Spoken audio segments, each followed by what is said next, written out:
without a doubt, the most accomplished and toughest opponent that you have faced just yet? Yeah, well, Joshua was always in the plans after Gervonta, and we just started talking to a bunch of different camps. Tommy Fury was scared per usual, wanted more time. Ryan Garcia was scared. Terrence Crawford said yes, but wanted to do it later next year. I was like, let's get a fight in right now. Anthony Joshua said yes. He was ready in December. Let's run it. AJ, my man. Femi, it's good to see you. It's great to see you. How did this come across your radar? And could I ask, what was your initial reaction when you found out that there was a possibility of fighting Jake Paul this year on Netflix? Thank you for having me. Well, you got to give credit to Jake and his team. They reached out to me, to be fair.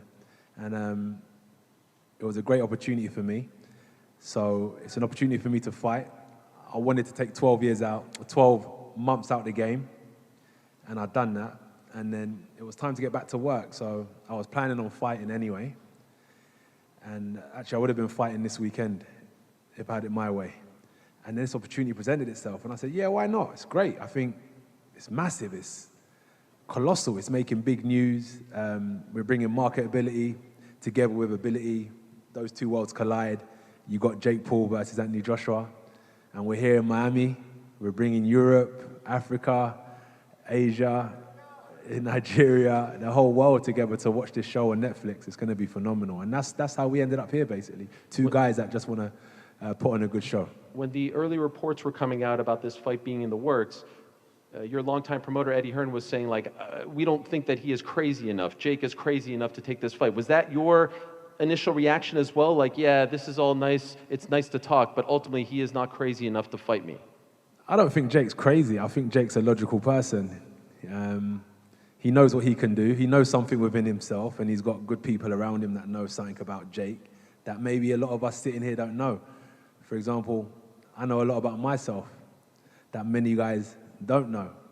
All he needs is belief in himself. All I need is belief in myself, and that's why you got us two sitting up here and no one else. If we listened to everyone else, maybe we wouldn't be here today. But it's not about being crazy. He knows what he can do, and that's all that matters. Good luck to him. Jake, the last time we saw this man compete, it was at Wembley Stadium fighting Daniel Dubois for the heavyweight championship. He's not someone who's past his prime. He's not someone who's over the hill.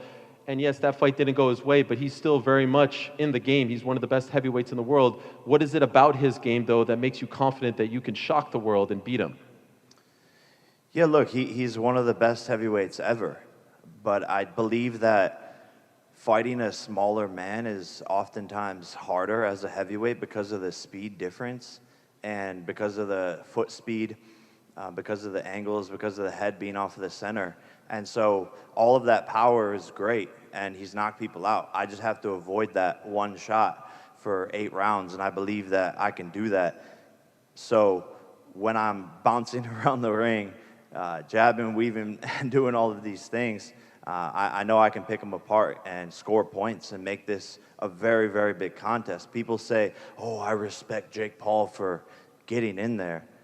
No, respect me because I'm about to win. Anthony, let's address the naysayers if we can. And a lot of them seem to come from your home country for whatever reason. When this fight was being worked on, Anthony's ruining his legacy. He shouldn't be in there with Jake Paul. He should be fighting the top dogs.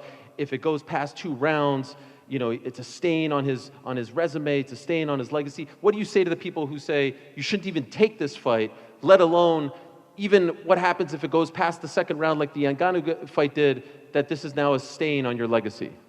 You know what I learned? I just address people that are for me. I don't address people that are against me. Basics. You know, people say, what do you feel about negative comments? I say, why am I worried about negative comments for? Why am I worried about people that don't believe in what I'm doing? I just focus on people that believe in me, that are supporting me, and that's it if I'm honest. So I ain't got nothing to say to those people because they don't even come into my psyche. That's fair. I saw when Jake was sitting down, like you were locked in on him. You were zeroing in on him. I would imagine maybe one of the first times you've seen him in person. I want that chain. Okay. That shit's dancing. That chain is dancing.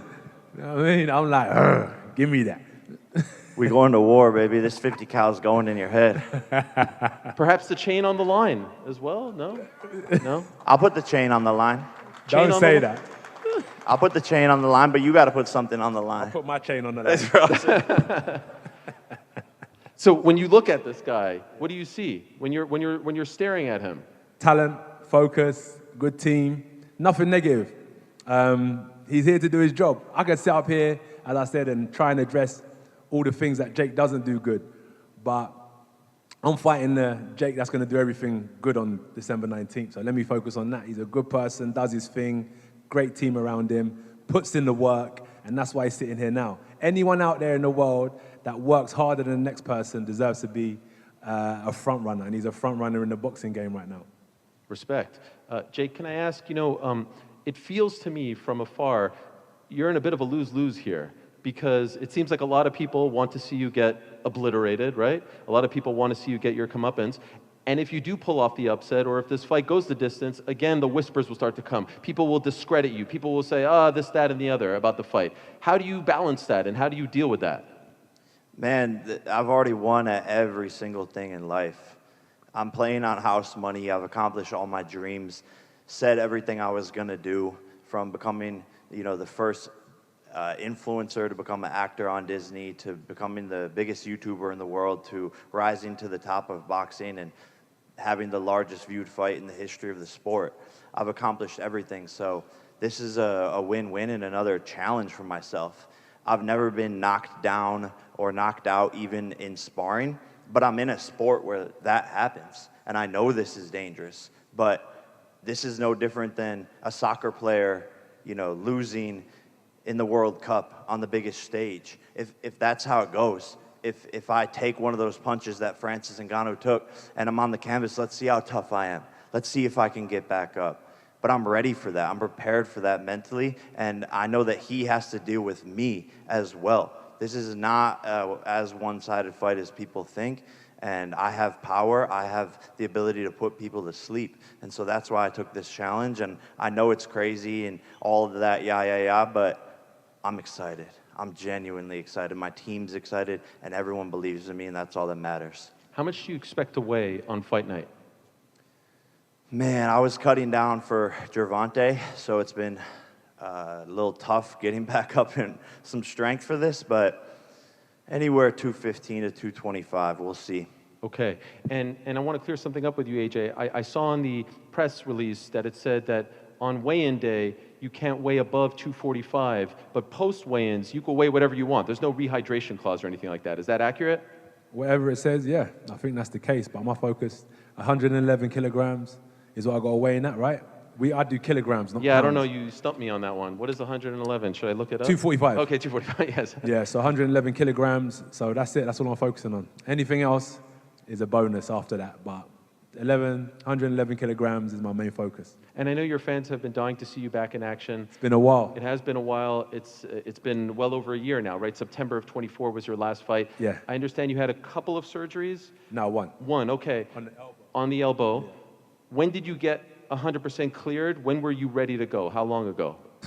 When did it get cleared? 8 months ago. Okay, so what took so long after getting cleared to get a fight? So what I done after my last fight, it's been a whirlwind, this boxing.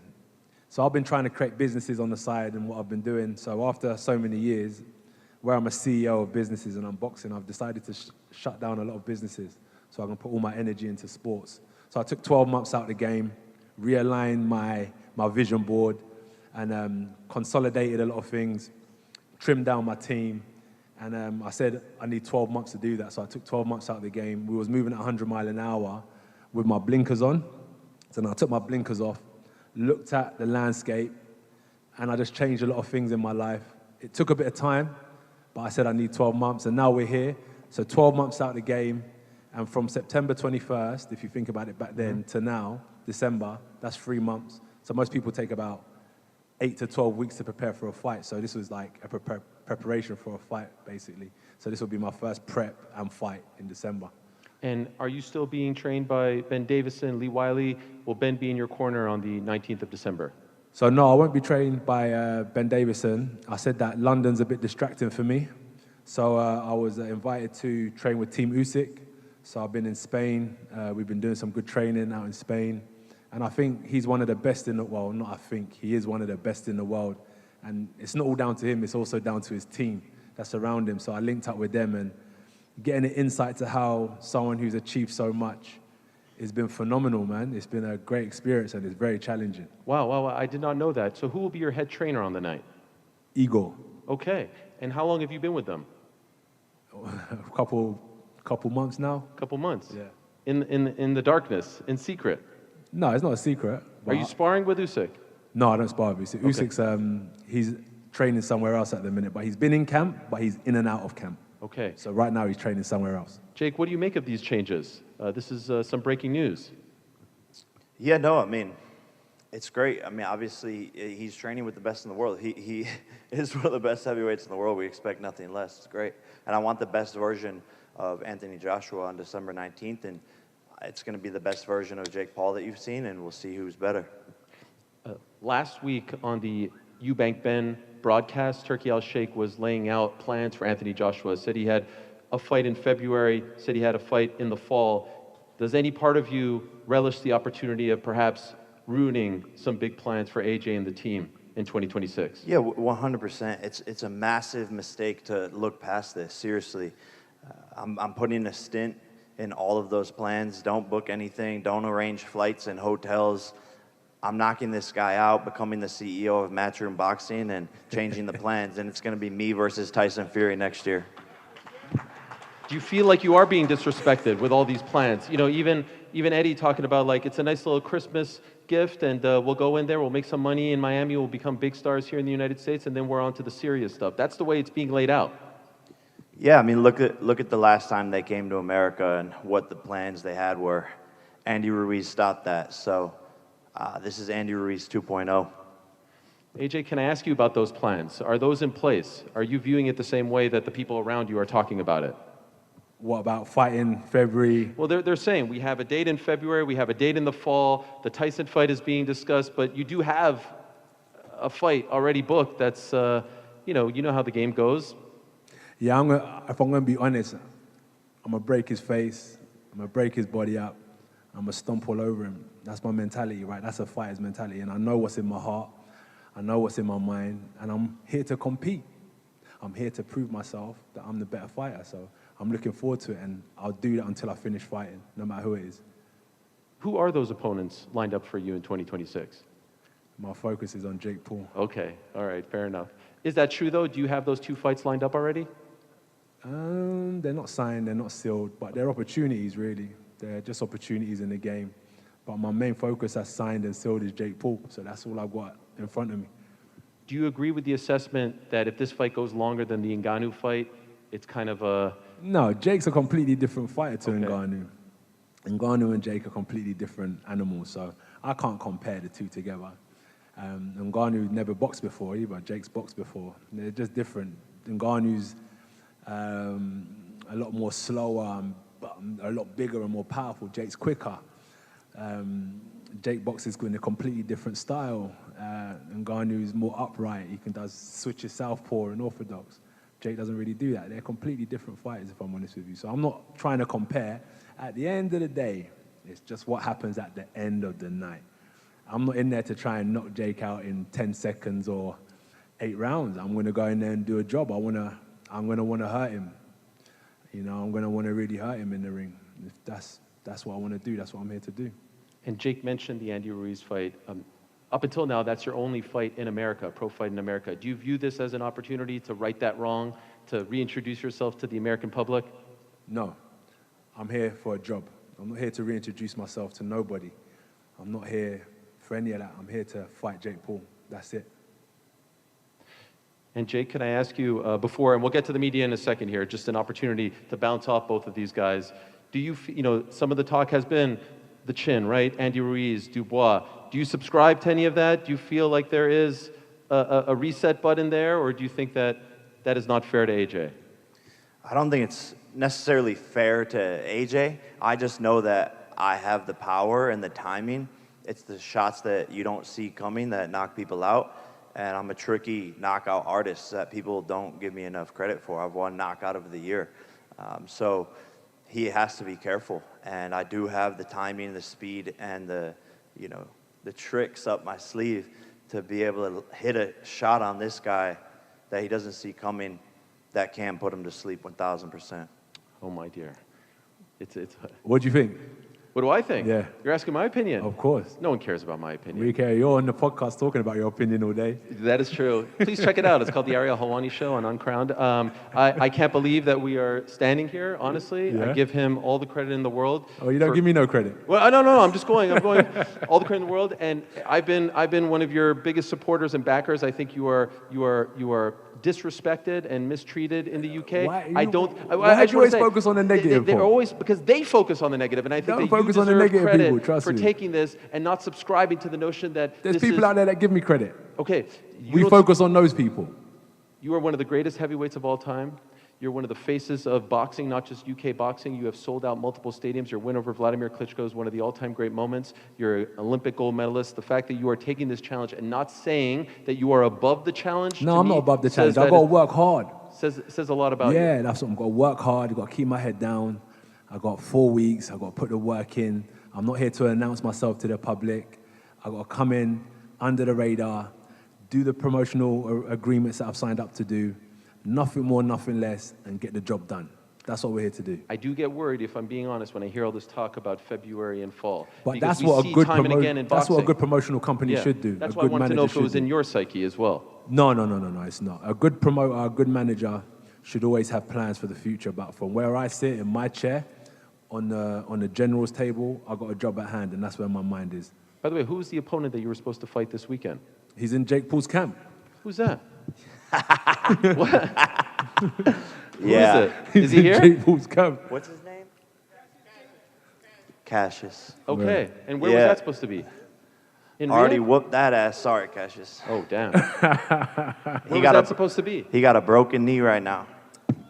Where was that supposed to be? That was going to be in Saudi Arabia. Okay. Yeah, so we had a good plan lined up to fight in Saudi Arabia.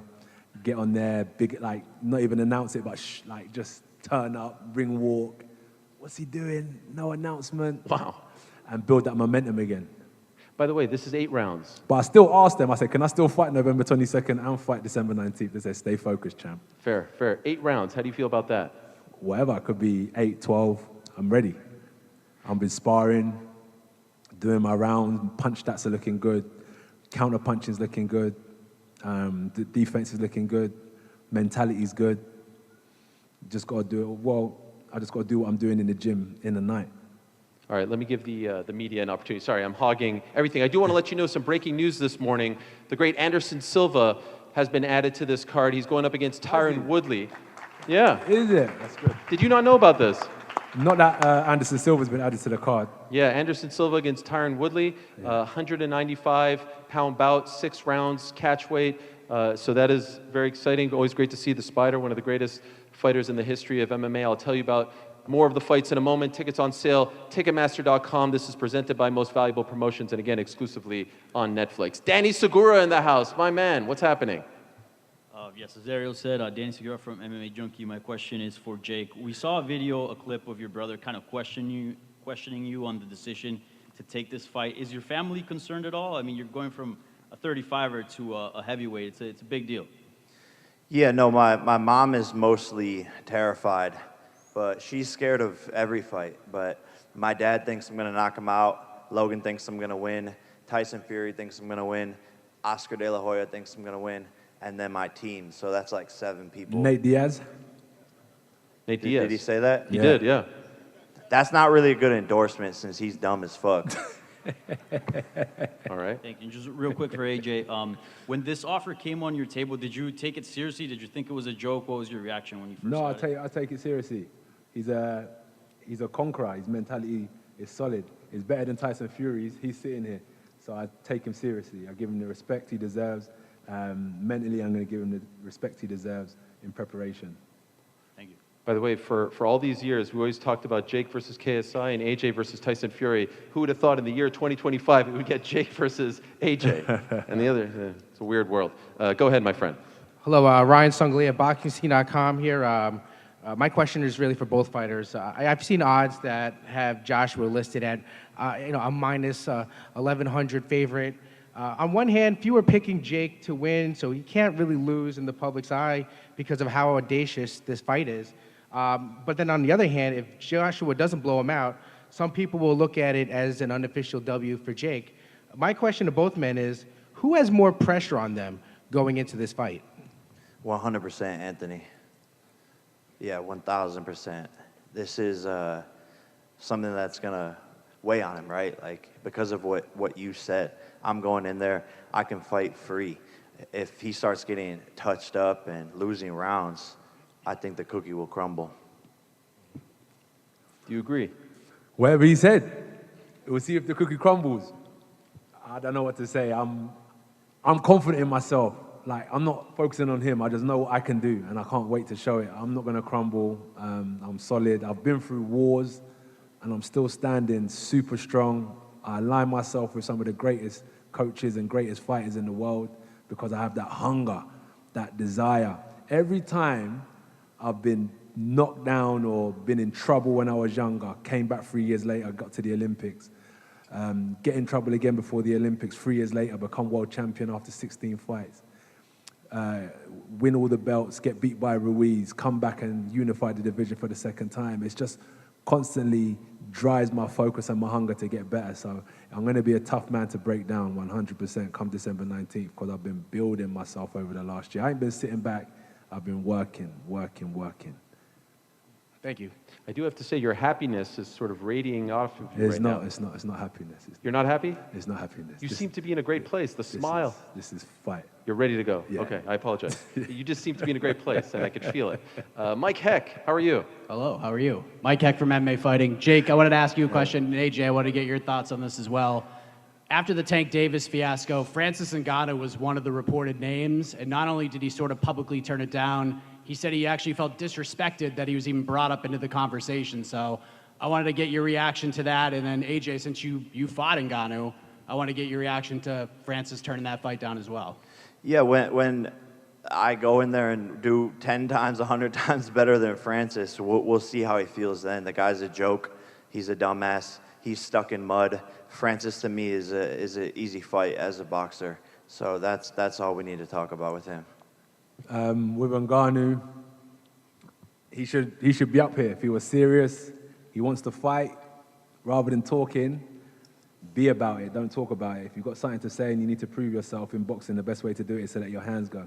So, yeah, for me personally, you didn't see much talking from me. We come up here and we do the talking in the ring.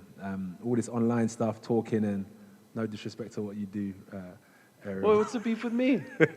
No disrespect to what you do, but get, all that talking on, Sure. on TV channels and stuff about what you shouldn't do and what you should do. Just keep quiet. If you're about it, be about it. And that's why we're here now. Love it. The great Gareth A. Davies is here, everyone. It's a big deal when he shows up, the Warlock. The floor is yours. Thank you, Ariel. Gareth A. Davis from the Telegraph Talksport. I'm out here just for Anthony Joshua. Came all the way. No, Thank you so much. One Brit. We brought one Brit. One Brit. The only I'm one. working on a bare knuckle event, BKB, tomorrow night. Is that as how well. many? Then How got many? more. Yes. Where's my Brits in the house? Yeah. Let's go. Let's go. It's fascinating, Anthony, Yeah. to see you up there today. You Obviously miss me. We miss you all the time. Okay. The fascinating thing is how animated and how excited you seem to be about this opportunity. So can you verify for all of us watching and writing about you and broadcasting that you're actually taking this guy as seriously as you take any other heavyweight contender right now in the world? So, mimicking what you said, Jake is a serious fighter. Look at it this way. When I come into boxing, I walked in the gym with my cousin. I sat back for a few months and I said, I can do this. 3 years later, I was representing my country at the Olympics. He's been professional now, 4 years? 5, I do believe, right? 5 years, yeah? So after 3 years, I was the underdog. No one believed in me. I came up and fighting the best in the world. You can't underestimate anyone. You can't underestimate anyone. So I've got to take him seriously.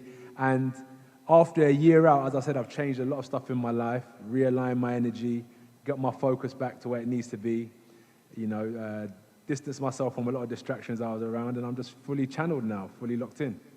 Have the boxing fans you've been speaking to since this was announced been telling you that you need to knock this guy out? Do you know what it is? I've seen it, I've heard it. But as I said to Jake, respectfully, I need to cut him up, and I need to break him up, and I need to hurt him, and that's just what we do. That's it. There's nothing more to it. Doesn't matter what anyone else tells me. What I feel in my heart is I need to do a job. And Jake, just one for you. Great to see you as always. So congratulations on probably the biggest challenge in your fistic career so far. What's fistic? Fistic. Okay, in your boxing career. You're the golden cockerel, as you call yourself, as well as the problem child. Talk about that delusional optimism. Do you really, truly believe that you can go in there and beat this behemoth from British boxing? Yeah, without a shadow of a doubt. 100%. Self-belief is the most powerful thing in the world. And it's been there since my first fight, my second fight. Wasn't supposed to beat Nate Robinson, Ben Askren, Tyron Woodley, the UFC champion with hammers in his fists. Not supposed to beat Silva, the list could, Mike Perry, the king of violence. All easy work. I know this is much more challenging, but I know what I'm capable of in the gym, and I know that my team knows what I'm capable of and entrusting in them, and this is going to be fun. I want him to cut me up. I want him to break my face, but guess what? He's going to have to kill me to stop me, and I'm ready to die, seriously ready to die in the ring to win this fight. Seriously ready to die. Seriously ready to die. We're all born to die, baby. Thank you very much, gentlemen. Cheers. Also want to let you know that there's an amazing undisputed bantamweight title fight on this card. The undisputed champion, Shernika Sugarneeks Johnson, representing New Zealand, going up against Amanda Gale, who had a tremendous win back in Montreal on the MVP card in September. That's an amazing fight on this main card as well. We'll go to our next question asker. Oh, where are we going? Here? All right. We'll go here. Hi, Jojo from Better Media here. This question's for Joshua. Oscar De La Hoya, Nate Diaz, and Tyson Fury all said that Jake is going to knock you out. Would you be willing to take the bet with Tyson Fury that's saying that Jake is going to beat you? No, I'm not worried about what Tyson Fury's got to say. That's what I'm saying. It ain't even about the money. I'm betting on myself. Yep. I'm focusing on myself. I'm fully betting on myself. I ain't worried about what anyone's got to say.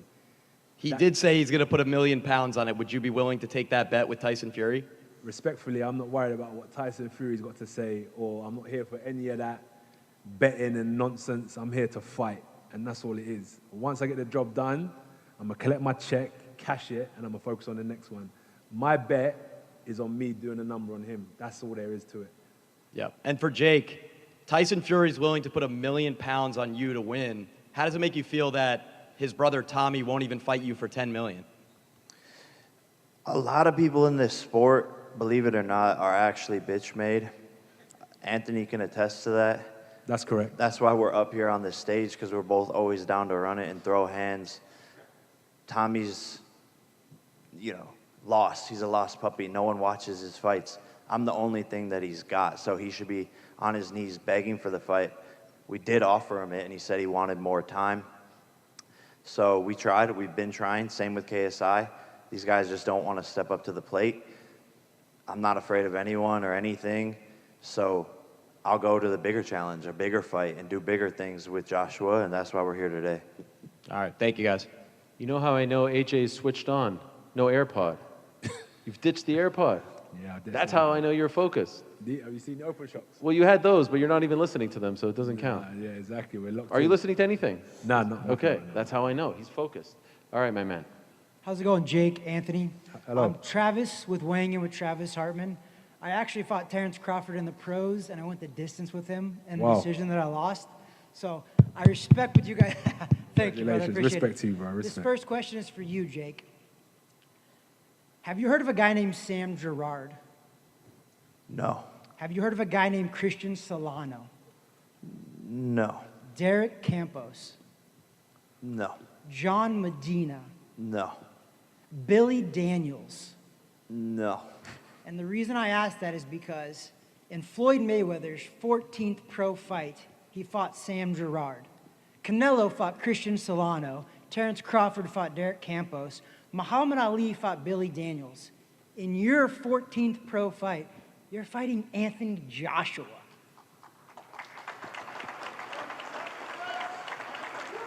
How does that make you feel?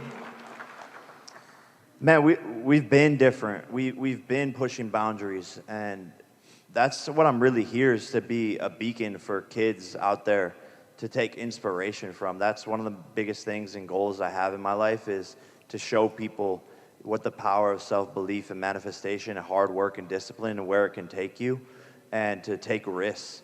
And even if you fail, right, lose to Tommy Fury, get 10 times better, 10 times bigger. And now we're sitting here today, and to me, Tommy Fury's light work in terms of a boxing match now. And so I'm here to inspire kids and do things differently and be a disruptor. You're disrupting the sport for sure. Anthony, you're fighting in an 8-round fight. It's your first one since 2015, and you're probably going to set an all-time record of making the most money for an 8-round fight. You fight only 10 and 12-round fights. Why fight an 8-round fight? Why not push for a 10-round fight or a 12-round fight with a guy who doesn't have as much experience going that long like you do? So you got to look at what works contractually and what the things are that are going to get this fight over the line.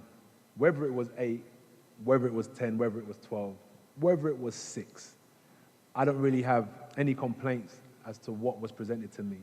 My focus was who, when, and where. Everything else after that is going to get taken care of by the good people I have around me. So for me, 8 rounds is here nor there because it's the same. The minute the first bell goes, it's just as dangerous as the 12th round. Do you know what I mean? So I've got to just stay focused and switched on for the duration of the fight. So it doesn't really matter how long it goes for. I've just got to be switched on for as long as it lasts.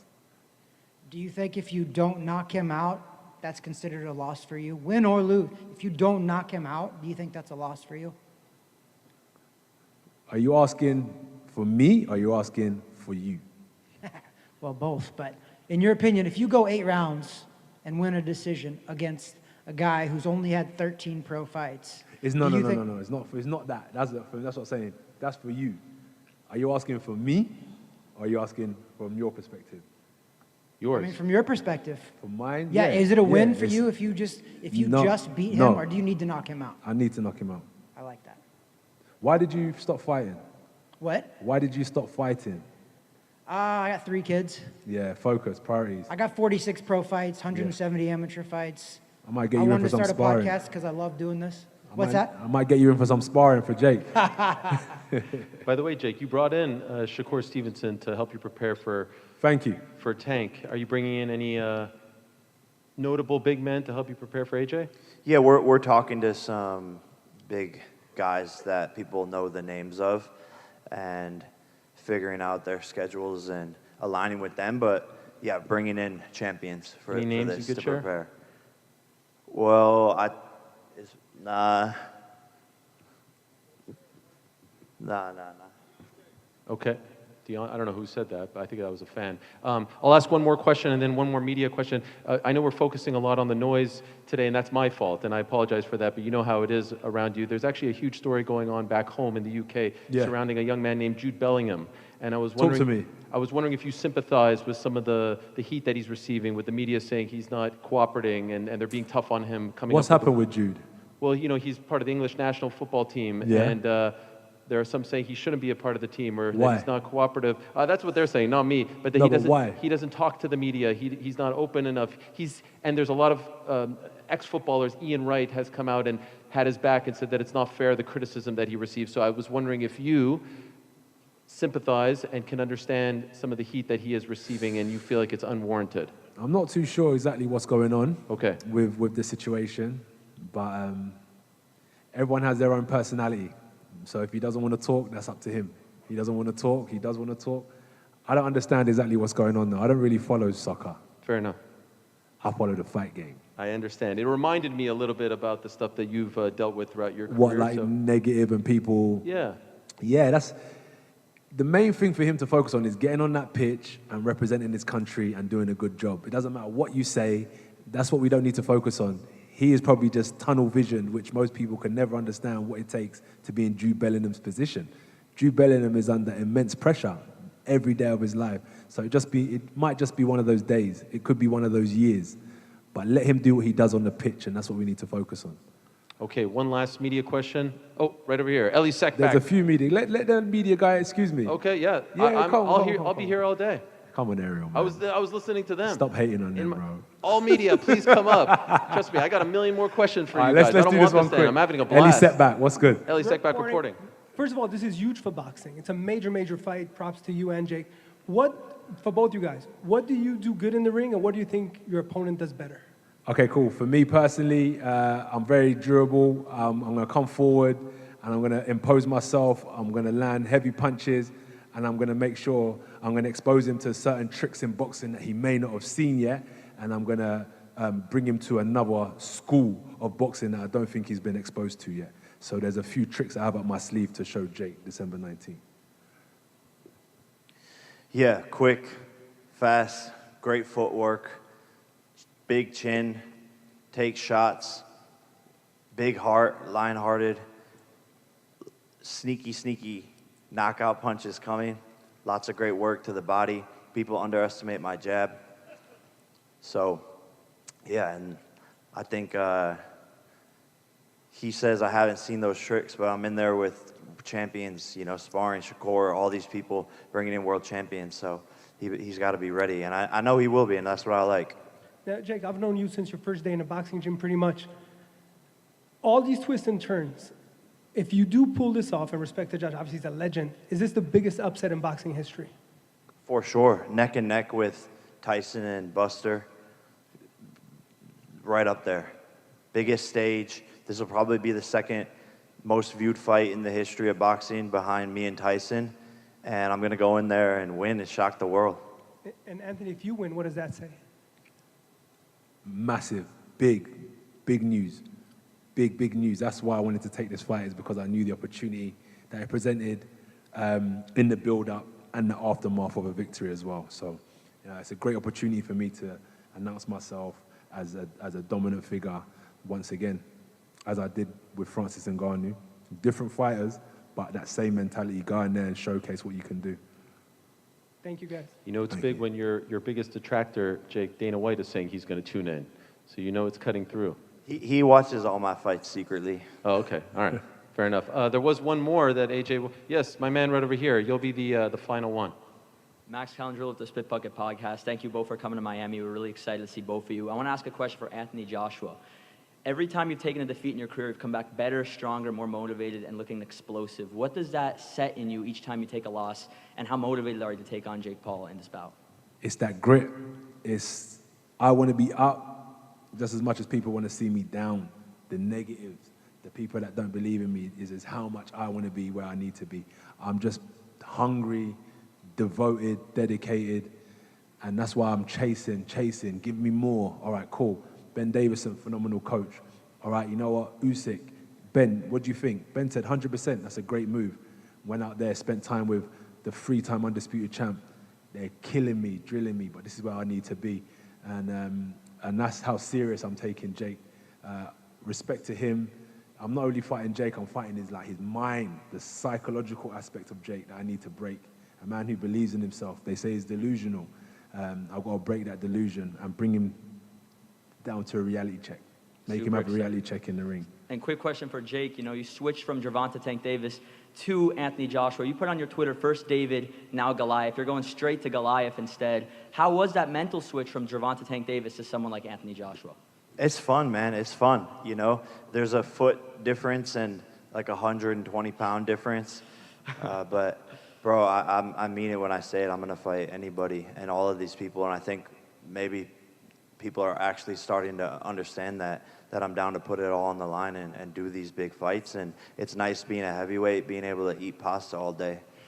Thank you both so much. We cannot wait. And I got to say, this is magic. Just listening to you two, the vibes here, the chemistry, if you will, seeing Anthony in this place, seeing the challenge that you're taking on, seeing this poster, Netflix, biggest platform in the world. What a blessing it is to be here. Again, December 19th, live and exclusively on Netflix. No pay-per-view, just subscription required, just like Jake and Tyson and Serrano and Taylor 3, and of course, Crawford, Canelo. That's it. In front of the world, over 300 million subscribers. Tickets on sale right now via Ticketmaster.com. We are going to face these guys off. But before I do, last question. They were telling you, Paul, hey, Paul, I'm working here. Official prediction. What is it? You got to tune into Netflix December 19th to find out. We're not going with a specific round. You said knockout already. That's my dream. I got to bring it to reality. Jake? I can't say. Official prediction. I think a 4th or 5th round knockout by me. Damn. There it is.